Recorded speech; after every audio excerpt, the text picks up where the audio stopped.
ملک نامور شخصیت، جانی پہچانی شخصیت جناب حضرت علامہ مولانا محمد احمد علی برکاتی صاحب، ان کی خدمت میں التماس کرتا ہوں کہ وہ مائک میں تشریف لائیں اور اپنے نورانی وجدانی بیان سے ہمارے دلوں کو مستفیض فرمائیں۔ آپ کی آمد سے قبل تمامی حضرات بآواز بلند ایک زور سے نعرہ لگائیں، نعرہ تکبیر،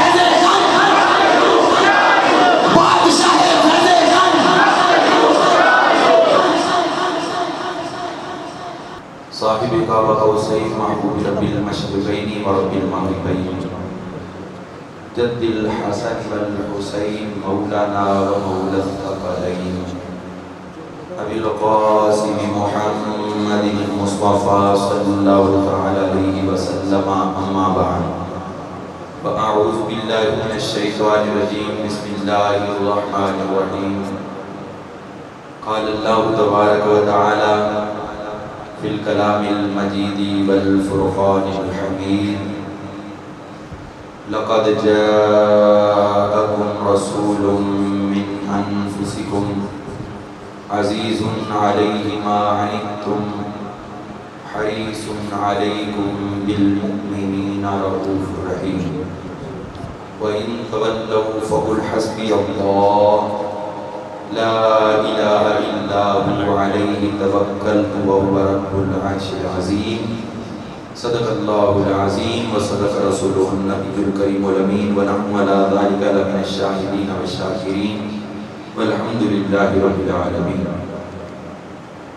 يا حبيب الإله خذ بيدي ما لي عجزي سواك مستندي، يا أكرم الثقلين يا كنز الورى جزلی بجودک وارضنی برضاک، یا سید السادات جئتک قاصدا ارجو رحمتک واحتمی بحماک، ان اللہ وملائکتہ یصلون علی النبی، یا ایھا الذین آمنوا صلوا علیہ وسلموا تسلیما۔ مل کے بآواز بلند ہدیہ درود و سلام پیش کریں، الصلاۃ والسلام علیک یا رسول اللہ وعلی آلک واصحابک یا حبیب اللہ، الصلاۃ والسلام علیک یا رسول اللہ وعلی آلک واصحابک یا حبیب اللہ۔ ہر قسم کی حمد و ثنا اللہ رب ذوالجلال خالق کائنات مالک کائنات کی ذات کے لیے، لا تعداد انگنت بے حد و حساب درود و سلام سید الاولین والآخرین، امام کائنات فخر موجودات رسالت مآب امام الانبیاء خطیب الانبیاء احمد مجتبیٰ جناب محمد مصطفیٰ صلی اللہ تعالی علیہ وآلہ وآصحابہ وبارک وسلم، آپ کی ذات سبودہ صفات کے لیے حمد و صلاۃ کے بعد سامعین کرام، آج میرے لیے پھر مقام سعادت ہے کہ اس عظیم آستانہ میں آپ عاشقان رسول جن کو عشق مصطفیٰ کی لذت آشنائی اس ہستی نے کروائی ہے، جس کو زمانہ تصوف کے اندر بادشاہ فیض گنج کے نام سے یاد کیا جاتا ہے۔ اللہ والے جو ہوتے ہیں ان کے القاب برائے نام نہیں ہوتے، خوشامدانہ نہیں ہوتے، بلکہ وہ القاب جو کچھ ان کے اندر ہوتا ہے اس کا پورا اظہار نہیں ہوتے، تھوڑا سا پرتو ہوا کرتے ہیں کہ سمجھنے والے سمجھ لیں گے کہ یہ معمولی نام سے آشنائی ہے، اصل میں تو اس سے بھی زیادہ اللہ نے ان کو خزانے عطا فرمائے ہوئے ہیں۔ آج مجھے جناب مکرم پیر طریقت رہبر شریعت زیب آستانہ عالیہ ایوبیہ جناب مکرم محترم المقام واجب احترام قبلہ صاحبزادہ سلطان بہاول ایوب صاحب دامت العالی آپ کی صدارت میں حضور بابا جی کی نیابت میں جو وہ تشریف فرما ہیں اور ان کے ساتھ نہایت ہی مشفق مکرم و محترم معزز صاحبزادہ والا شان جناب مکرم قبلہ صاحبزادہ پیر علی احمد صابر ایوبی صاحب، اللہ تعالیٰ ان صاحبزادگان کے روحانی فیض و برکات جو ان کو حاصل ہو رہے ہیں اپنے والد گرامی قدر کی طرف سے، ان کو آپ لوگوں پہ مزید لٹانے کی اور جاری و ساری رکھنے کی توفیق عطا فرمائے۔ آج اس پروگرام میں الحمدللہ مریدین کے ساتھ ساتھ خلفائے کرام بھی موجود ہیں، اور یہ ایک سالانہ نسبت ہے، تجدید ہے، اور یہ تجدید اس بات کا ثبوت ہوا کرتی ہے کہ زمانے کے اندر جو نشیب و فراز ہیں ان کے کچھ اثرات ہوں تو تجدید کرنا، ریفریش کرنا ان برے اثرات کو دور کر کے حقیقی نہج میں پھر جاری کر دیتا ہے۔ آپ یہ موبائلوں پہ اپلیکیشن ڈاؤن لوڈ کرتے ہیں تو پھر کچھ وقت کے بعد میسیج آتا ہے کہ اس کو آپ نے دوبارہ ڈاؤن لوڈ کرنا ہے، وہ آپشن دیتے ہیں، کوئی نئے فیچر آ گئے ہیں، وہ پرانے آپ کے ڈسٹرب ہو گئے، جب نئے سرے سے اس کو ڈاؤن لوڈ کرتے ہیں تو رکاوٹیں دور ہو جاتی ہیں۔ یہ جو خصوصیت سے حاضری ہوتی ہے اپنے آستانہ میں، دنیا میں رہ کر، بازاروں میں، گلیوں میں، معاملات میں رہ کر جو زمانے کی علائشیں اور زمانے کی برائیاں وہ انسان کی جبلت پہ اثر انداز ہوتی ہیں، آستانہ پہ حاضری کی برکت سے اللہ تعالیٰ ان علائشوں کو دور کر کے آپ کے نفوس کو نفوس قدسیہ کا روح عطا فرما دیتا ہے۔ ہر آستانہ فیض رساں تو ہوتا ہے، لیکن فیض لینے کے لیے آستانے پہ حاضری ضروری ہوا کرتی ہے۔ میں میلاد مصطفیٰ صلی اللہ علیہ وسلم کے پاکیزہ موضوع کو اس بات سے شروع کرنا چاہوں گا جو جامع ترمذی کے اندر حدیث پاک موجود ہے۔ مجھ سے پہلے ہمارے ناظر اسلام قبلہ آپ سے خطاب فرما گئے، اور ان کے بعد ہمارے عظیم محقق علامہ جامی صاحب، انہوں نے بھی بہت پیاری اور مختصر وقت میں انتہائی اچھی گفتگو کی۔ جانا مجھے بھی ہے ایک جگہ پر، لیکن میں نے انہیں کہا کہ میرا سارا ٹائم ادھر کا ہے، اگر فرصت ملے گی تو آ جاؤں گا۔ یہ پاجیاں کے قریب وہاں حاضری ہے میری، لیکن یہ مجھے ٹینشن نہیں ہے کیونکہ ہم نہ اس طرح سائی پیانے پہ چلتے ہیں، نہ کسی کی پرواہ کرتے ہیں، دل میں جن کی جگہ ہوتی ہے ان کا ہر وقت خیال ضرور کرتے ہیں۔ جناب مکرم صوفی شوکت علی صاحب، اللہ تعالیٰ ان کے جذبہ خدمت میں اور برکت نصیب فرمائے۔ جو انہوں نے حکم فرمایا انشاءاللہ اس کے مطابق چلیں گے، اور قبلہ صاحبزادہ صاحب کی جو خصوصی شفقت ہے انہوں نے بیٹھتے ہی ارشاد فرما دیا، تو میں موضوع میلاد مصطفیٰ لے کے چلنا چاہتا ہوں، اور اس کے ساتھ ساتھ یہ میلاد کی محفلیں آپ جہاں سے آئے ہیں وہاں بھی ہوتی ہیں، ان محفلوں میں اور اس محفل میں فرق کیا ہے مجھے یہی بتانا ہے۔ وہ بھی محفل حضور کی ہے، یہ بھی محفل حضور کی ہے، وہ بھی میلاد کی ہے، یہ بھی میلاد کی ہے، اس کے اندر بھی علماء بیان کرتے ہیں، اس میں بھی بیان کرتے ہیں، تو پھر کیا فرق ہے گھر میں بیٹھ کے اس محفل میں شامل ہو جائیں، چلو دور کی بات ہے موبائل اوپن کریں اس میں بھی تو آ رہی ہوتی لائیو محفل ہے، وہ گھر میں بیٹھے سن لیں، تو فرق کیا ہے؟ آج مجھے یہ فرق ہی بتانا ہے۔ ترمذی شریف کی حدیث پاک موجود ہے، حضور صلی اللہ علیہ وسلم کے ظاہری حیات طیبہ میں دو بھائی تھے، ایک بھائی نمازی تو تھا، نیک اعمال تو کرتا تھا، لیکن کاروبار کرتا تھا، دوسرے کا کاروبار ہی دیدار مصطفیٰ ہوا کرتا تھا۔ یہ بھی اچھا کاروبار ہے، بس نگاہ یار جب تم پہ پڑے وہ ایک لحظہ کی نظر، پتہ نہیں تمہاری کتنے سالوں کی زندگی کا کفارہ بن جاتی ہے۔ بس اپنے دامن کو وسیع کر کے بیٹھے، اپنے دلوں کو فرشے دار کر کے بیٹھے، ایک نگاہ کرم بگڑی بنا دیتی ہے، ہزاروں نگاہوں سے وہ نگاہ اعلیٰ ہوتی ہے جو نگاہ یار بن کے آتی ہے، اور پھر وہ جو اس نگاہ میں ڈھکا جاتا ہے وہی دوسروں کے لیے رشک کا باعث بنتا چلا جاتا ہے۔ اب ایک وہ بھی تھا جو کاروبار کرتا تھا، ایک وہ بھی تھا جو سامنے حاضر رہتا تھا۔ جو دوسرا کاروبار کرتا تھا وہ حضور کی خدمت میں ایک دفعہ حاضر ہوا، عرض کرتا ہے کہ میں ترمذی شریف سے حدیث پاک عرض کر رہا ہوں۔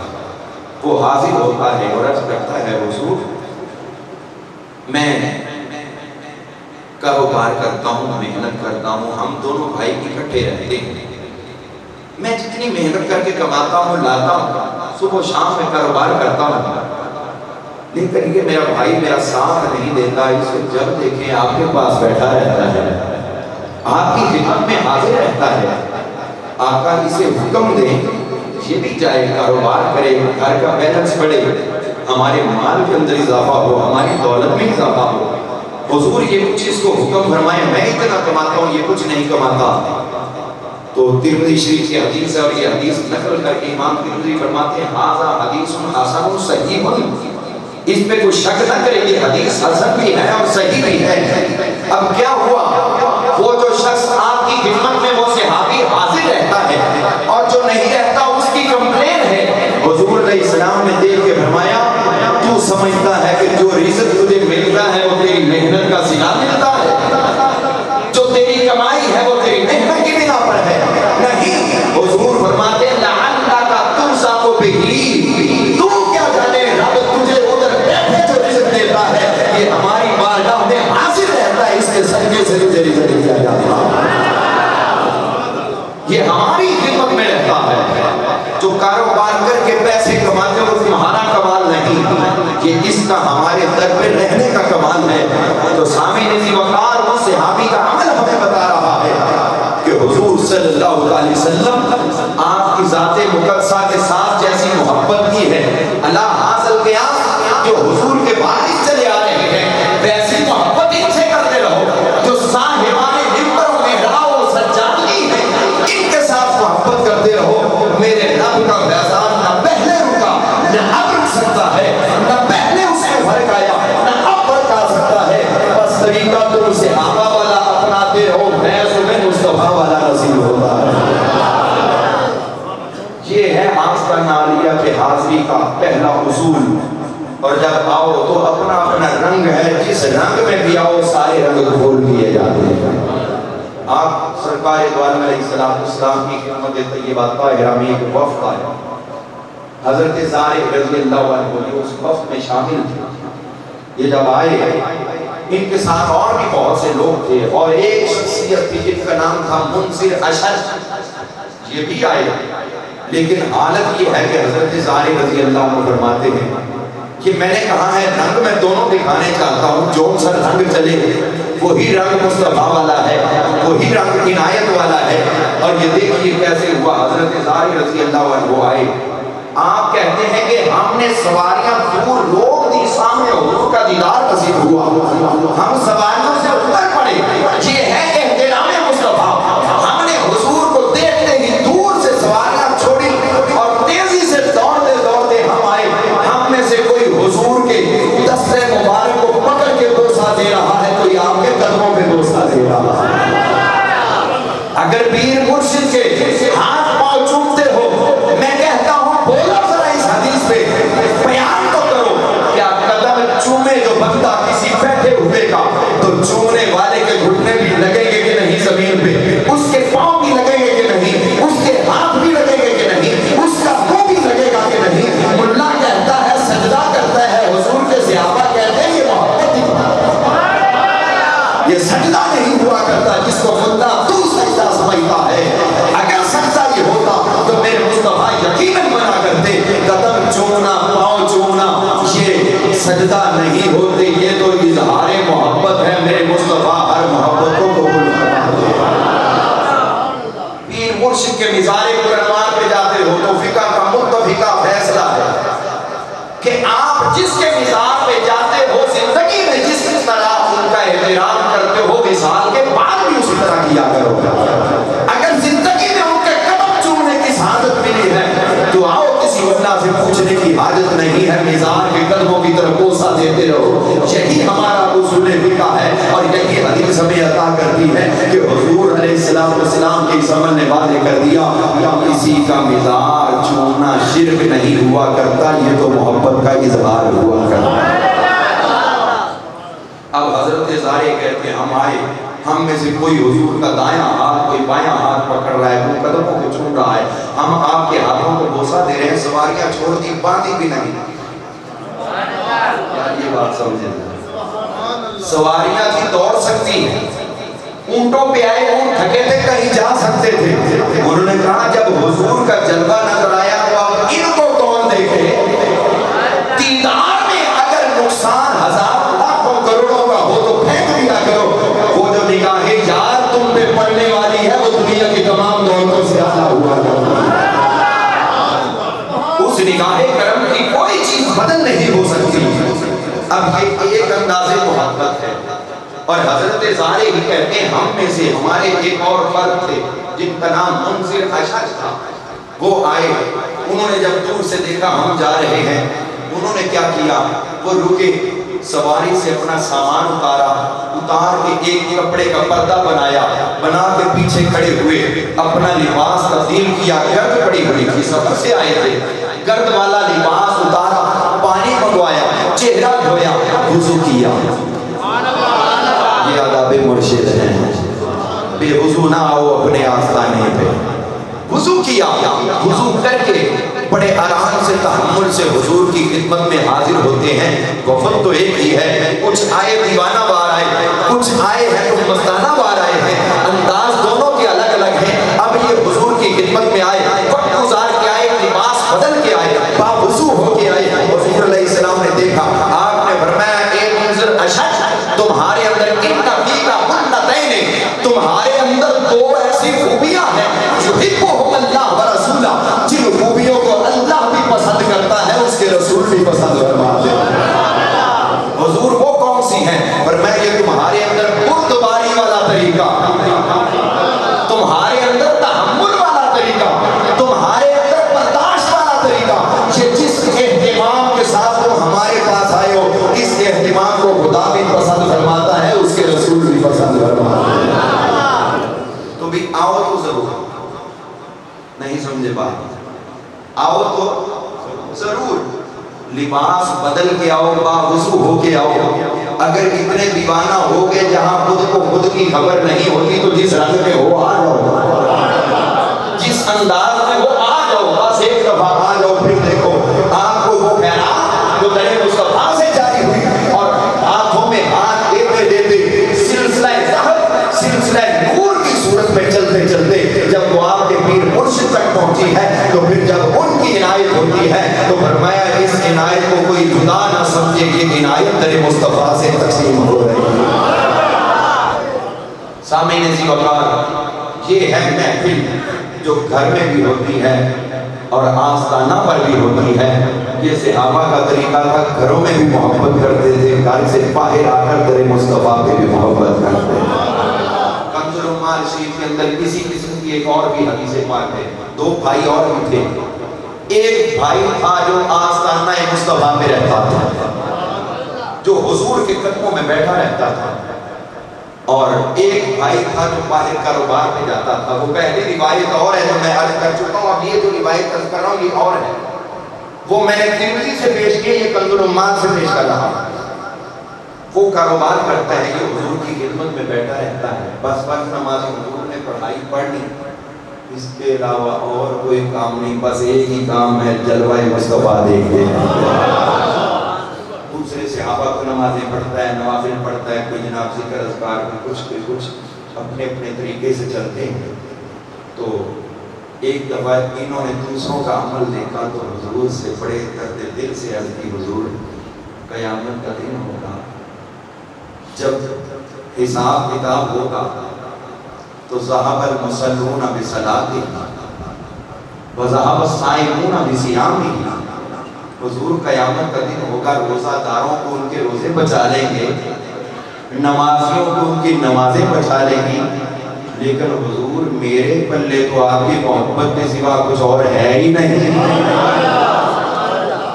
یار انہوں نے دوسروں کی نیکیاں دیکھ کر یہ اپنی اس کیفیت میں عرضی کہ جہاں انسان سمجھتا ہے کہ یہ بڑا نیک ہے میرے پاس تو کچھ نہیں ہے، اس کیفیت میں درد دل سے حضور سے عرض کی حضور ان کو تو نمازیں لے جائیں گے، کسی کو روزے لے جائیں گے، کسی کو کوئی اعمال، کسی کو کوئی اعمال، لیکن حضور میرے پاس تو آپ کی محبت کے سوا کچھ ہے ہی نہیں، میری تو کمائی ہے۔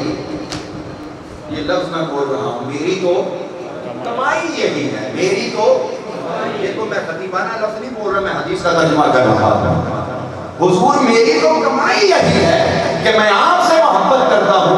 حضور علیہ السلام نے وہی جملہ بولا، آپ نے فرمایا اگر مجھ سے محبت کرتا یہ تیری کمائی ہے نا تو والا کا مال کا سب تھا، پھر تیری کمائی میرے لیے قیامت کے دن کافی ہو جائے۔ جو تو نے کمایا ہے، جو تو نے کمایا ہے قیامت کو کافی ہوگا۔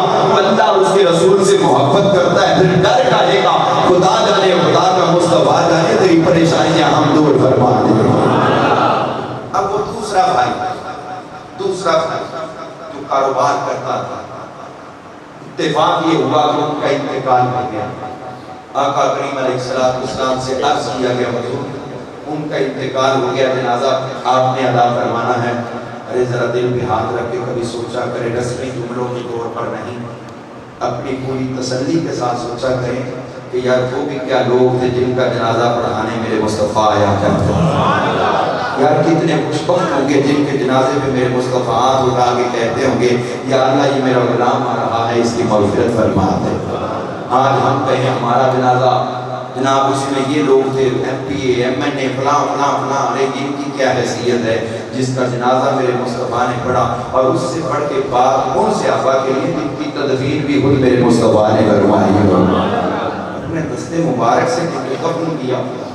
اب ان کا جنازہ پڑھا دیا، جب جنازہ پڑھایا سامعین عزیز وقار میرے آقا تو ہیں غریب نواز لجپال، اگر آقا غریب نواز نہ ہوتے تو کسی کو کوئی غریب نواز نہ ملتا۔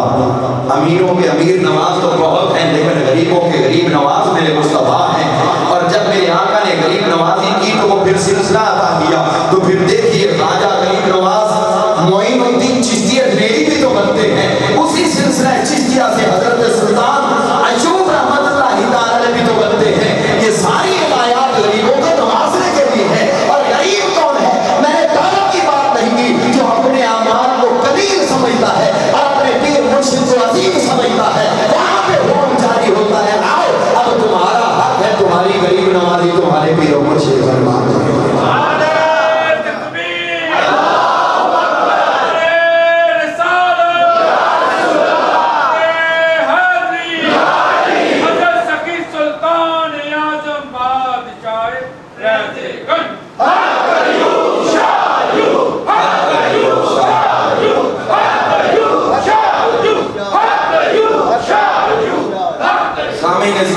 اب سوچئے وہ شخص کتنا عظیم ہوگا جس کا جنازہ میرے آقا نے پڑھایا ہوگا۔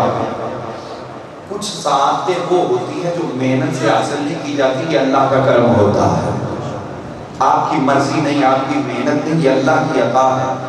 اب دیکھیے حضرت سیدنا ابوبکر صدیق رضی اللہ عنہ بڑی شان والے، عمر فاروق شان والے، عثمان غنی شان والے، حضرت مولا مشکل کشا شان والے، لیکن تصویر کا ایک اور رخ اور انداز محبت اور میرے آقا کی انداز عنایت بھی تو دیکھیں، ان کے جنازے تو میرے مصطفیٰ نے نہیں پڑھائے، ان کے تو پڑھا دیے ہیں۔ اللہ نے اس غلام کو جنت عطا فرما دی ہے۔ اب یہاں پہ احترام پیر خانہ ہے، اپنے آستانے کا احترام کرنا ہے تو کس طرح کرنا ہے؟ بس آقا نے جملہ بولا، اللہ نے اس کو جنت عطا کر دی ہے۔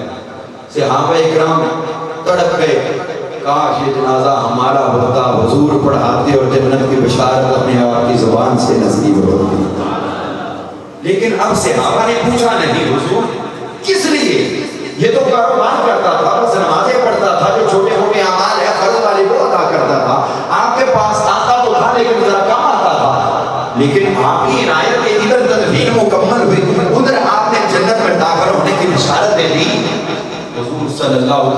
وسلم سے پوچھنے کی جرت کسی میں نہیں ہے. یہ نقطہ آپ کو سمجھنا ہے اور مستقل سمجھنا ہے. پیر مرشد کی خدمت میں بیٹھو تو زبان پہ قابو رکھ کے بیٹھو.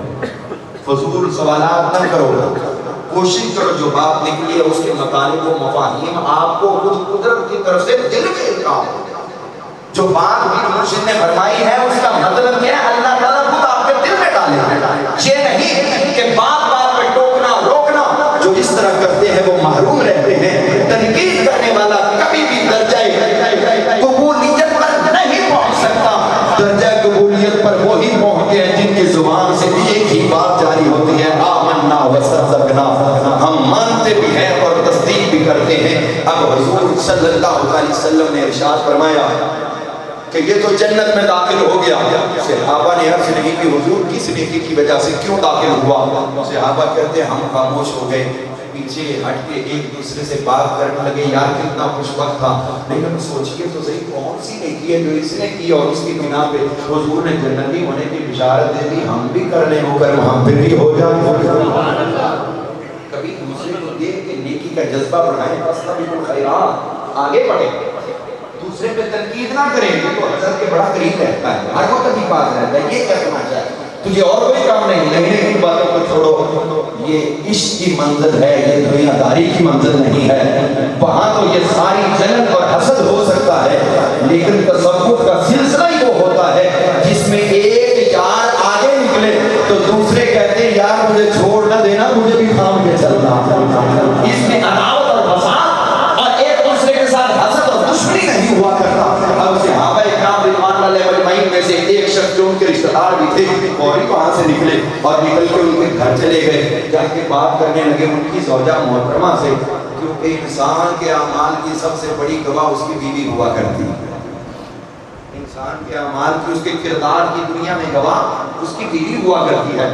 باہر تو بڑا نیک بن کے دکھاتا ہوگا, بڑا پولائٹ انسان ہے, بڑے تحمل والا ہے, بڑی برداشت والا ہے, بڑا نیک ہے, زاہد عابد ہے, لیکن اس کی بیوی اس کی جانتی ہے کہ یہ باہر تصنع بناوٹ ہے, گھر میں کیا ہے. جو گھر سے گواہی ملتی ہے وہی اصلی گواہی ہوا کرتی ہے.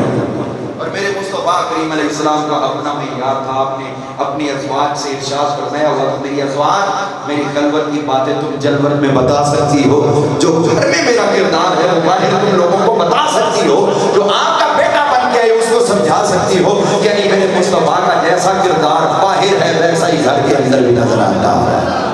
تو کوشش کریں کہ جس طرح باہر اچھے ہوں گھر کے اندر بھی ویسے اچھے بن کے دکھائیں.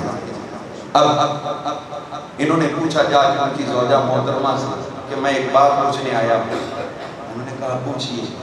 کہنے لگے آپ کے خامد کیا اچھا کام کرتے تھے, دنیا سے ہٹ کے کون سا عمل کرتے تھے جس عمل کی بنا پہ ابھی یہ قبر میں گئے ہیں, اوپر مٹی ڈلی ہے.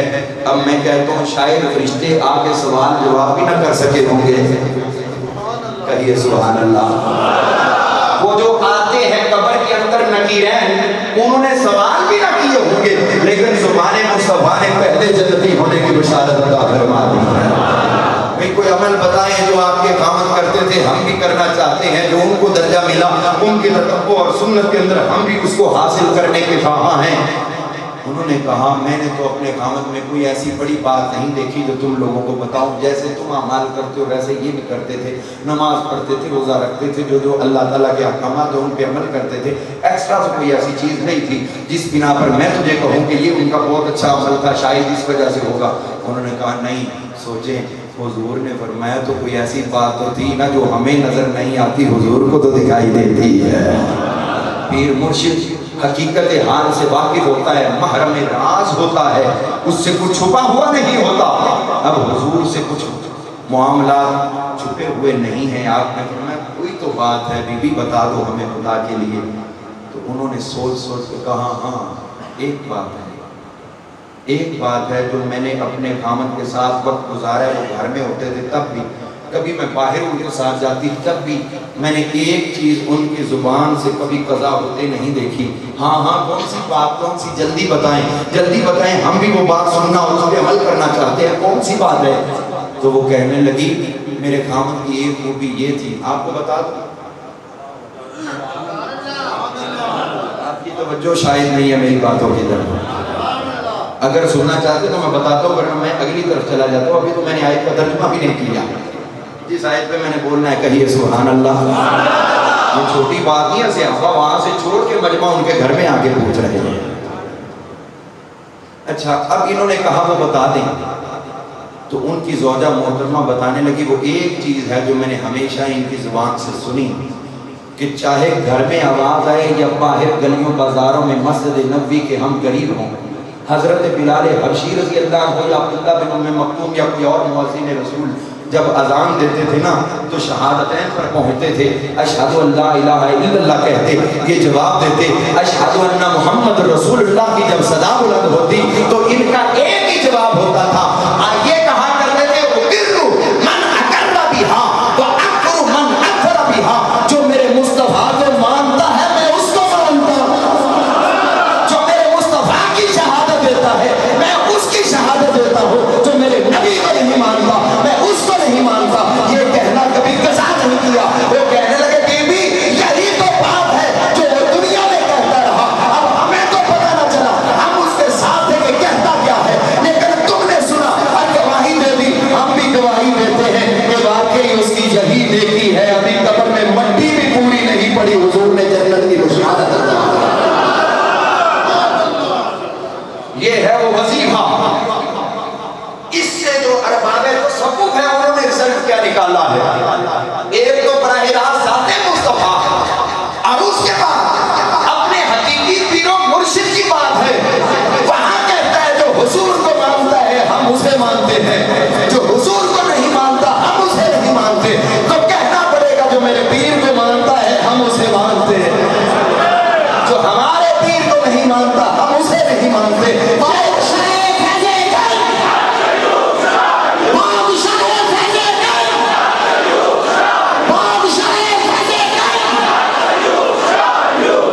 سامعین عزیز وقار یہ ہے محبت کا معیار.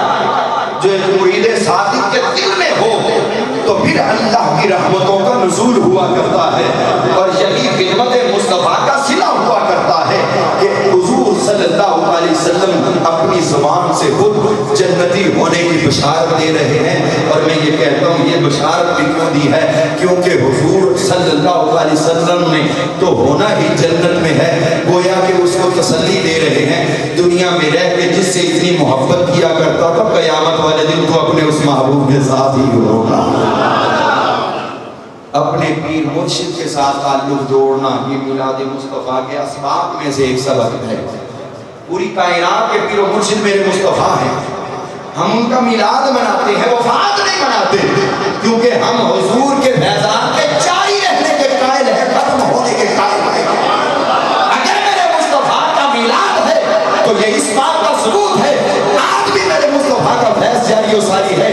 اور جس طرح اس وقت جاری تھا آج بھی حضور کے ہاتھوں میں، ان کے آگے ہاتھوں میں، آگے ہاتھوں میں جس طرح یہ سلسلہ چل رہا ہے ویسا اب بھی چل رہا ہے. ورنہ ہے ہمت تو وفات نبی مناؤ. میں کہتا ہوں میلاد نبی جب تک منایا جاتا رہے گا فیضان روحانی کا سلسلہ جاری و ساری. سامعین عزیز وقار یہ ہے میلاد مصطفیٰ کے اسباب میں سے ایک سبب. رب کائنات نے فرمایا لقد جاءکم رسول من انفسکم. سورہ توبہ کی آخری دو آیات ہیں.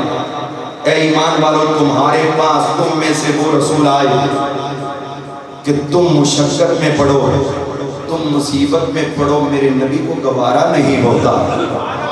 تمہیں تکلیف پہنچے میرے مصطفیٰ کو برداشت نہیں ہوتا.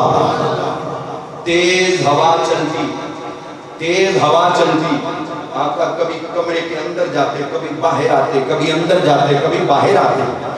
ماں جی نے عرض کی ام المؤمنین عائشہ صدیقہ طیبہ طاہرہ نے حضور آپ بہت پریشان نظر آتے ہیں، اس طرح اندر جانے اور باہر آنے کا مقصد کیا ہے؟ بار بار کیوں اس طرح کر رہے ہیں؟ آپ نے فرمایا عائشہ آپ نہیں جانتی، قوم عاد کو ہوا اڑا کے لے گئی تھی، یہ تیز ہوا چلتی ہے تو مجھے اپنی امت کا خیال آتا ہے. جس طرح ان پہ یہ ہوا عذاب بن کے آئی تھی کہیں میری امت پہ خدا نخواستہ عذاب نہ بن جائے. میری امت کی محبتیں یہ رعنائیاں یہ سمجھی ہوئی میرے پاس موجود ہیں. غلاموں گھبرانے کی ضرورت نہیں. تم کیوں پریشان ہوتے ہو؟ تمہاری جگہ پہ تو مصطفیٰ نے پریشانیاں خود حاصل کی ہوئی ہیں. پریشانی رہنے نہیں دیتا، اس پریشانی کو تبدیل کر کے مومنوں کے لیے آسانی کی صورت عطا فرما دیتا۔ رب العالمین نے فرمایا پیارے محبوب آپ ان میں آئے ہیں، مومنوں میں آئے ہیں، مشقت میں یہ پڑھیں، مصیبت میں یہ پڑھیں، برداشت آپ سے نہیں ہوتا۔ ابھی پہلے ذکر ہوا، میں اس کو تھوڑا سا ٹچ دے کے آگے چلوں جو صدارتی خطبہ میں ہوا، اسی بات کو مزید آگے بڑھا دوں تاکہ مسئلہ پوری طرح سمجھ میں آ جائے کہ 9 مختلف لوگوں نے میرے آقا سے آ کر سوال کیا تھا نماز کی تخفیف کا، تو حضور نے ان کے لیے تخفیف کی، یہ نتیجہ نکلا کہ میرے مصطفیٰ مالک و مختار ہیں، آپ مالک و مختار ہیں، آپ ایسے نہیں ہیں جن کے ہاتھ پاؤں بندھے ہیں بس آپ ان کو دے دو جو ہم نے آپ کو حکم دیا، قرآن پہنچاؤ، آپ کا معاملہ ختم نہیں، بلکہ معاملہ یہ ہے کہ حضور آپ مالک و مختار ہیں۔ کس طرح؟ وہ تو 9 صحابہ تھے جو حضور کے سامنے تھے، آپ کہو گے تو پھر ہمیں کیا مل رہا ہے؟ وہ تو لے گئے درجہ، ہم تو رہ گئے محروم۔ ارے میں اور آپ بعد میں آئے ہیں، اس میں ہمارا کیا قصور ہے؟ حضور کے بعد ہم آج آئے ہیں 14 صدی میں، لیٹ آنے میں ہمارا کیا قصور ہے؟ یا اللہ کرم کرتا تب ہمیں بھی تو اٹھا لیتا نا، ہمارے باپوں کی سلفوں سے نکال لیتا نا، ماؤں کی رحموں سے نکال لیتا، تیرے ہوتے جنم لیا ہوتا، تیرے ہوتے جنم لیا ہوتا، پھر کہیں نہ کہیں آپ سے ملا ہوتا، حضور ہم بھی وہاں پر حاضر ہوتے جب آپ کی جلوہ آرائی تھی، لیکن فرمایا نہیں گھبرانے کی حاجت نہیں ہے، فیضان مصطفیٰ آج بھی جاری و ساری ہے، 5 نمازیں پڑھو، 5 پڑھو، 5 پڑھو، جیسے ہی بلوغت ہو 5 نمازیں فرض ہیں، اب کم نہیں 9 تو وہ ہو گئے جن کی کم کر گئے حضور، بس فرمایا رب نے تو کہا ہے 5 نمازیں پڑھو، لیکن میں مصطفیٰ ایک اور بھی تخفیف کرتا ہوں، وہ قرآن میں نہیں آئی، اللہ کے فرمان میں نہیں آئی، مصطفیٰ فرماتے میں خود کر رہا ہوں، حضور وہ کیا ہے؟ ارشاد فرماتے یہ تمہاری خواتین مستورات جب مہینے میں ان کو مخصوص وقت آئے، میں مصطفیٰ اس وقت کی نمازیں انہیں معاف فرما رہا ہوں، 3 دن سے لے کر 11 دن تک کہ کوئی نماز نہ پڑھے، تم پڑھتے رہو، اتنے دن تک 11 دن میں 55 نمازیں پڑھ کے مردوں کو ثواب ملتا ہے، ان ایام میں ان عورتوں کو بغیر نماز پڑھے اتنا ثواب نصیب ہو جائے۔ یہ آج بھی میرے مصطفیٰ کا فیض ہے اور قیامت تک جاری و ساری ہے۔ اللہ فرماتا ہے بلا تخصیص واقعی الصلاۃ، نماز قائم کرو، میرے مصطفیٰ فرماتے ہیں تم بھی چھوڑ دو، تم بھی چھوڑ دو، تم بھی چھوڑ دو، جب تمہارے ہاں خوشی کی بات آئی، بچے نے تولد کیا، جاؤ ہم 11 دن نہیں 40 دن کی معافی عطا فرما رہے ہیں۔ آج بھی فیضان میرے آقا کے مالک و مختار ہونے کا جاری و ساری ہے۔ سامعین عزیز وقار حضرت سلطان بہاؤل ایوب صاحب تشریف فرما ہے، جناب علی احمد ثابت صاحب تشریف فرما ہے، یہ اپنے گرامی قدر والد گرامی اور بادشاہ فیض گنج کے میں سمجھتا ہوں یہ ان کی عملی تصویر بھی ہے، اور میں جب آیا نا ادھر تو میں نے پوچھا، بھائی شوکت صاحب موجود تھے تو بڑی پیاری اور خوبصورت آواز تھی، تو پاس بیٹھے میں نے کہا یہ کون پڑھ رہا ہے؟ تو انہوں نے بتایا یہ سلطان بہاؤل ایوب صاحب پڑھ رہے ہیں، تو میں نے کہا آواز میں سوز بھی ہے، اور واللہ میں ممبر رسول پہ بیٹھا ہوں، کوئی تصنع بناوٹ سے بات نہیں کر رہا، میں نے کہا آواز میں سوز تو بہت ہے، تو پھر سمجھ مجھے آئی ہے تو آپ کو بھی آنی چاہیے، سجادہ نشینی عطا کیوں کی جاتی ہے؟ سامعین عزیز وقار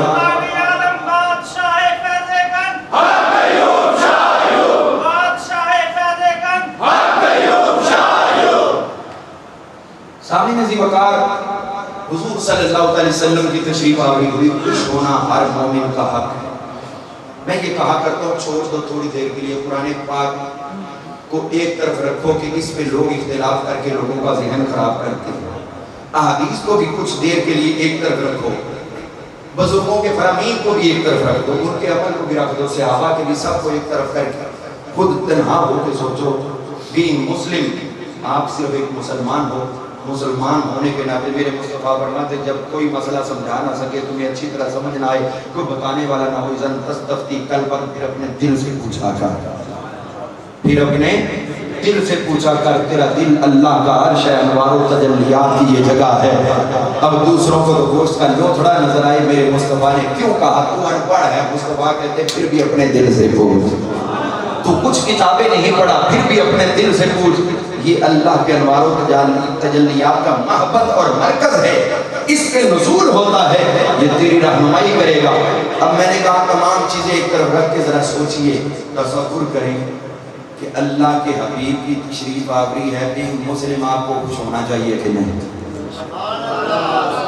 کسی کتاب سے مسئلہ دیکھنے کی پوچھنے کی ضرورت نہیں ہے، اللہ کے محبوب کی تشریف آوری ہے، کیا حضور کی آمد کا تصور کر کے ہم خوش ہوں یا دکھ کریں؟ ارے دکھ کریں گے تو ان کا تو کچھ کم نہیں ہوگا، لیکن مصطفیٰ کے سامنے جب فرشتے پکڑیں گے اس ہستی کے آنے میں تجھے غصہ اور ناراضگی چڑھی ہوئی تھی، کیا کیسا تھا، کیا تو ویسا تھا؟ میں نے کہا یہ تو شیطان ابلیس۔ اس نے بھی عرض کیا جب میرے مصطفیٰ کی ولادت باسعادت ہوئی، عرض کی یا اللہ تیرے محبوب کی تشریف آوری ہوئی، ہر ایک کو دیا، ہر ایک کو عطا کیا، جانوروں کو بھی دیا، پرندوں کو بھی دیا، انسانوں کو بھی دیا، حوران بہشتی کو بھی دیا، فرشتوں کو بھی دیا، جنوں کو بھی دیا، سب کو دیا، روئے زمین کو دیا۔ یا اللہ محبوب تو تیرا ہے، اب میری طرف نہ دیکھ، اپنے محبوب کی طرف دیکھ۔ یا اللہ اپنے محبوب کی طرف دیکھ، میں بھی سوالی ہوں، پر تو شیطان ہے، لعین ہے، بدکار ہے، تیری وجہ سے تو ساری یہ برائیاں شروع ہوئی۔ یا اللہ وہ ٹھیک ہے جو کچھ بھی ہے، لیکن مجھے نہ دیکھ، اپنے حبیب کو دیکھ، تیرے محبوب کے میلاد کی خیرات میں بھی مانگنا چاہتا ہوں، اپنے حبیب کی خیرات۔ میں کیا چاہتا ہے، کیا چاہیے تجھے؟ کہنے لگا یا اللہ جب سے تو نے مجھے دھتکارا ہے، رجیم بنایا ہے، یہ جو ایک فرشتہ میرے اوپر مقرر ہے، جب بھی صبح کا ٹائم ہوتا ہے وہ فرشتہ آتا ہے اور زور سے میرے رخسار پہ ایک تھپڑ مارتا ہے، سارا دن اس کی تکلیف رہتی ہے، میں اپنا کام جو کرتا ہوں تکلیف بہت ہوتی ہے، رات گزرتی ہے، اگلا دن آتا ہے پھر آگے تھپڑ مارتا ہے، جب سے جنت سے نکالا ہے تب سے یا اللہ یہ عذاب مجھ پہ ہے۔ پھر یا اللہ اپنے حبیب کے میلاد کے صدقے میں میری یہ سزا تو معاف فرما دے، یا اللہ میرے اوپر کرم نوازی کر دے، یہ تکلیف ہٹا دے۔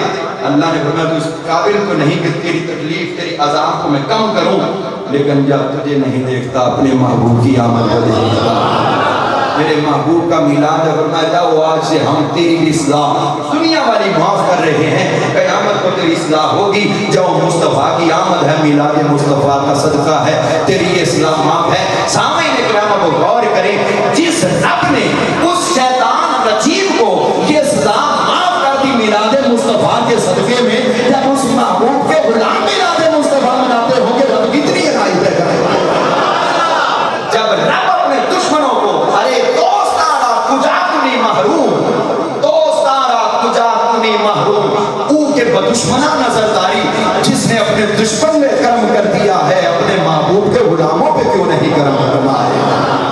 سامعین عزیز وقار، میلاد مصطفیٰ صلی اللہ علیہ وسلم مقدس عنوان اور موضوع، اس میں ہمیں یہ بھی سمجھنا ہے میرے مصطفیٰ کریم علیہ السلام کی تشریف آوری ہوئی، آپ نے علماء سے سنا اور امام بہقی سمیت تمام ائمہ نے یہ روایت کیا، امام ابو نعیم نے، امام سیوطی نے، امام قسطلانی نے، سب نے یہ بیان کیا ہے کہ حضور صلی اللہ علیہ وسلم کی جب تشریف آوری ہونے لگی تو اس پورا سال اللہ تعالیٰ نے ماؤں کو بیٹے عطا کیے، اَيَحْمِلْنَ أُنَاسًا ذُكُورًا، عورتوں کے اوپر لازم کر دیا کہ جس کو جو حمل ہوگا وہ بیٹوں کا ہوگا۔ جب مصطفیٰ کی آمد ہوئی تو بیٹا، اس دن اگر کوئی پیدا ہوا تو بیٹا، اگلے دن پیدا ہوا تو بیٹا، اگلے دن پیدا ہوا تو بیٹا، ہفتے بعد پیدا ہوا تو بیٹا، 2 ہفتے بعد پیدا ہوا تو بیٹا، وہ کہیں بھی پیدا ہوا تو بیٹا، عرب میں ہوا تو بیٹا، عجم میں ہوا تو بیٹا۔ ارے آپ آستانہ عالیہ پر آنے والوں ایک بات مجھے بتاؤ، کیا ماں کے پیٹ میں بیٹا ایک دن میں بنتا ہے کہ 9 ماہ میں بنتا ہے؟ ایک دن میں یا 9 ماہ میں؟ اب سوچو جب میرے مصطفیٰ کی آمد ہوئی، ماں کے شکم میں جو دکھ تھا وہ لڑکے کا نہیں رکھا گیا، لڑکی کا نہیں، بیٹے کا رکھا گیا ہے، لڑکے کا رکھا گیا ہے۔ ماننا پڑے گا میرے مصطفیٰ کی جب آمد ہوئی، بیٹے اب پیدا ہو رہے ہیں، رب نے انتظام 9 ماہ پہلے شروع فرما دیے۔